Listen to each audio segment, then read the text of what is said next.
All right, ladies and gentlemen, Fab's in the house, and welcome back to the channel. Today, I'm in the house with the Edgar Cole Chimera that I have got with me for a review. We're gonna analyze the look, the sound, and the feel of this bad boy. But first of all, don't forget to like, to subscribe, to share, to enjoy the video. Maybe you dislike the video. It's fine. It's all right. You can leave a comment. Let me know what you didn't like, what you liked. It's gonna be fantastic anyway. So let's go ahead and start with this bad boy. 3.5-inch long overall blade, but 3.3-inch long cutting edge, and handle is going to be 4.4 inches in length. So really interesting size. Let's quickly check this guy up against some options that you might be familiar with if you're following the channel. I have like Ontario Rad number 1 and Ontario Rad number 2 up here. Chimera is right in the middle. This guy down here is the Benchmade bag out, and that's the mini bag out right up here. And yeah, the Chimera is bigger than both. Yay! And this is the Spyderco Para 3, which is smaller than the Chimera. And what about the Spyderco Paramilitary 2? Look at that. That's how it compares up to this fella over there. Chris Reeve knives, small Sebenza 21 and large Sebenza 21 are gonna show you how this guy fits right in between these two offerings from Chris Reeve knives. Let me show you some fancy options with these two beauties from Old Blade Works. You got the Spectre up here, Prestige, and the Haptic down there. Another couple of beasts, beautiful done knives are the Shirogorov Custom Division Neon NL and the F95 NL, and you can see that we are pretty much in the same ballpark blade-wise of the Neon, but the Neon overall is smaller because the Neon has a fantastic handle-to-blade ratio. Also want to show you another couple here. I've got the Fontenille Pateau because they are pretty much in that kind of like ballpark for price, especially this one. And this is the also Fontenille Pateau Laitière, both net nature. So you have an idea of the size of this guy. This is the Edgar Cole Chimera. It's a custom knife. It's made in USA. It's not a cheap one. This is going to be $1,200-$1,300, especially because, of the Damasteel blade.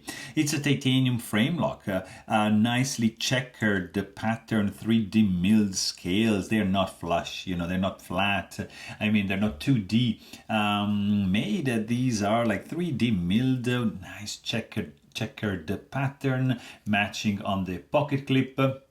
You got some pretty beautiful titanium right here, and you see there's chamfering going on these two long edges, nothing on the short side and nothing over here. It's rounded off. I mean, it's not sharp, but there's no chamfering like that. You have a little bit of rounding off also internally, so just very slight internal chamfering. You got internal milling, absolutely, really good. You can see from this angle, from this side, you see they removed material to save weight, and that's always a good thing. So very nice execution going on over here. Finger groove is only here, and that's not really, yeah, but it's just for it's like mainly a relief for the disengagement of the lock bar. So also you got classic titanium back spacer, which is just like this long. So it's gonna leave exposed a lot of area here, but yeah, pretty safe. Also, you have a tip-up carry only pocket clip, which is 3D milled. It's not reversible, it's just gonna stay there. But I wanted to show you that. The blade, for example, it's just a tiny bit off-center, maybe like that would be perfect. Just not rubbing, nothing dangerous, not obnoxious in any ways, but it's just like a tad off-center. And the tip is super safely recessed into that area, so very nice. What I really like about the look, guys, is the minimalism going on in this case. It's just very simple. You have sweeping lines. We have one fuller on the in the middle of this scale, and that's it. Just very sinuous curves, creating this minimalistic looking knife, and I appreciate simplicity. Really nice. Also, you got the flipper tab. It was sticking out, probably, yeah, a little bit too much. It's pointy, a little bit, not crazy, but you see, like the push button, not gonna work. So you just gonna be doing a light switch operation to deploy the blade.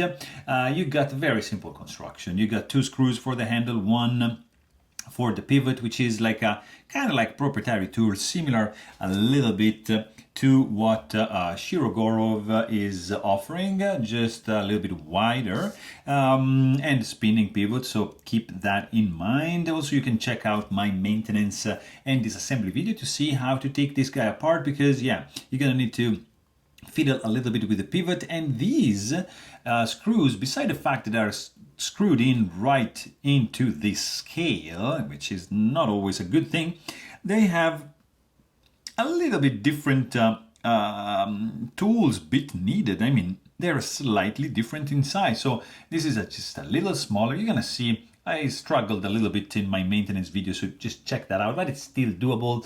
It's nothing too crazy. Maybe it was just me, I don't know. Let me know in the comments what you think. Also, you've got, of course, stainless steel lock face insert, which is not removable. It's just gonna stay there, even if it's screwed in. Probably, I'm assuming it is epoxied in. You got ceramic detent ball, which is right over there. Pretty cool. Then you have this internal lock bar relief cut out to leave the design on the lock side pretty clean, except the fact that they thin this area even more. You see there's a little bit of a flat area underneath the pocket clip, but it's pretty good. And speaking about the pocket clip, this pocket clip is really fantastic. Nice, strong tension. This much knife is gonna stick out from your pocket when you pocket the knife, and it's nicely done. You have a nice entrance for the pocket clip, matching pattern for the underlying checkered pattern for the scales. It's tip-up carry only, not reversible, just gonna stay there. It's nicely made, 2 screws screwed in from the outside. And then you got this pretty nice blade, guys. Let's be honest, this Bjorksman twist is very nice. It's a dense twist, as you can see from this. Look at that, guys. That's a nice pattern. I like it. There's no jimping on the blade. The stock thickness is pretty thick. We're gonna check it in a second. Not really much chamfering going on. It's rounded off a little bit, but no crowning going on. And then you have pretty much 100% belly up to the sharpening choil. Shiro-esque again. Shiro inspired plunge grind. You can see, for example, like in this case, what am I talking about? That's pretty similar. It doesn't get up to the spine, so it's not full flat grind, but it's pretty much flat grind. So nice plunge grind, and then you got some chamfers around the flipper tab. No billboarding, which I truly love. Also on the inside, there's nothing, no writing. Fantastic. That's how you keep it minimal. No, nothing. Nice finger sharpening choil, not really finger choil, and this guy shows how thin behind the edge the blade is. So let's quickly check thickness overall. Yeah, it's like 0.154, so not like super thin, but look at this. Let's see, right over here, right behind the edge at this point, yeah, 0.019. So it's quite thin behind the edge. It gets up thick, it thickens up like as you go up, but still it's pretty good. Then you got this sound, very delicate. When you close it, it's super unobtrusive, very discreet. Open this guy, and yeah, you don't have like really anything to worry about. This is so gentle. That's why it's a gentleman's knife, because of the non-menacing look, because of the thinness, the slenderness, the quietness with which this blade deploys. It's like really delicate, guys. Like all not inaudible, but very soft, very mellow. It's not rebounding, resounding. It's not piercing, not percussive, but it's just listenable, nice and almost muffled. And when you close it, it's that classy. It's a classy one. Let's also check the weight on this fella right over here, because there's some nice weight reduction from the scales, from the milling pocket. It's in fact, look at that, 3.21 ounces. That's gonna be a breeze to carry, very, very easy. You have pretty much 0 hot spots in the handle. You don't have any sharp edges, so very good job on the ergonomic department. The lock bar, it's easy to disengage because of this cut out, so very, very nicely done. I miss kind of like a little bit of jimping here on the spine of the blade, maybe a little bit here, but it's fine. A little bit on the spine, that would be fantastic. You can also safely do a reverse grip like that. It's gonna be feeling astounding, really, really cool. You see you have some handles sticking out, and I appreciate that a lot when that happens.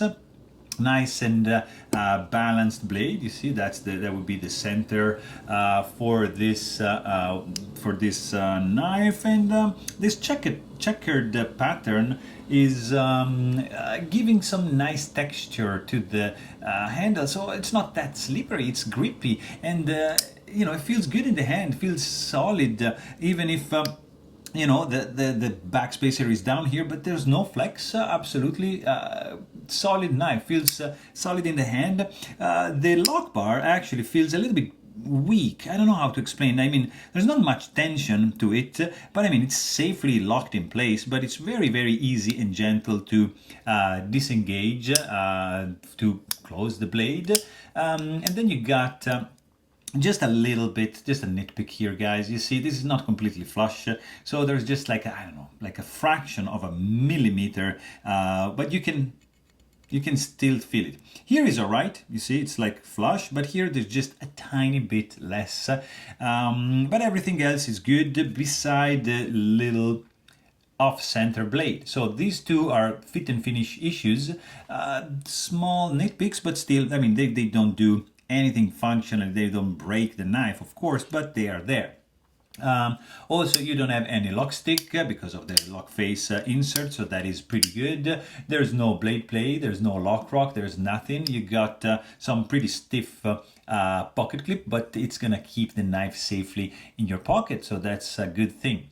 You got this guy running on phosphorus bronze washers, and that is why, like, look at that. I mean, guys, this is crazy. It doesn't fall shut, but just a gentle wiggle, it's just gonna close. So that's incredible action right there, and it happens also because the lock bar tension is not that strong. So keep that in mind. I mean, you can do this with a Sebenza, for example, also running on phosphorus bronze washer, as long as you, as long as you don't polish the washer. So these come like that, smooth right out of the box, and it's a gorgeous, gorgeous feeling. Really, really cool indeed.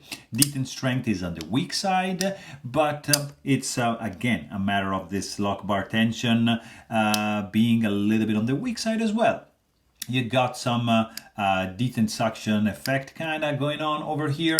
There is no detent ball ramp. In fact, you see the little hard step going on right there. But beside that, it's a pretty cool knife. I mean, looks fantastic, really, really classy looking. I love the Damasteel. I love the checkered pattern, the 3D-ness going on the scale. Feels really good in the hand. Just a couple nitpicks I have. The spinning pivot, these screws are screwed into the titanium. This is not completely flush, and the blade is a little bit off center, but the sound is good, the look is fantastic, and it's a very, very nice and elegant one. So there you have it. Hope you guys enjoyed this video. Thanks for watching, and stay tuned.